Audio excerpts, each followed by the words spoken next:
আসন্ন পাকিস্তান সিরিজকে সামনে রেখে নিজেদের ঝালিয়ে নিতে ব্যস্ত টাইগাররা। মিরপুর শেরেবাংলা স্টেডিয়ামে আজ মুখোমুখি হয়েছিল বিসিবি একাদশ বনাম বিসিএল অল স্টার। টি-20 বিশ্বকাপে অংশগ্রহণ না করলেও ক্রিকেটারদের ম্যাচ প্র্যাকটিস ও ছন্দে ফেরাতে ঘরোয়া ক্রিকেটে বিসিএল ওয়ানডে ফরম্যাটের আয়োজনও করে বিসিবি। নির্বাচকদের মূল লক্ষ্য ছিল সিরিজের আগে ক্রিকেটারদের আত্মবিশ্বাস তুঙ্গে রাখা।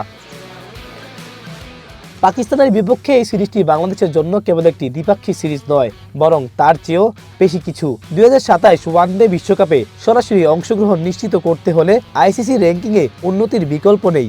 আর সেই পথ সুগম করতে এই সিরিজে জয় পাওয়া টাইগারদের জন্য এখন সময়ের দাবি।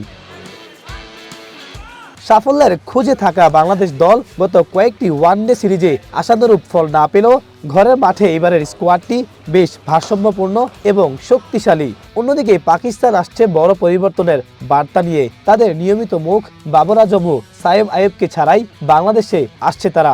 স্কোয়াডে জায়গা করে নিয়েছেন 6 জন নতুন ক্রিকেটার।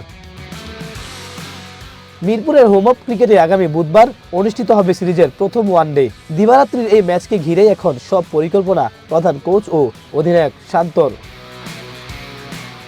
সোয়েব আহমেদ, ওয়ান স্পোর্টস, ঢাকা।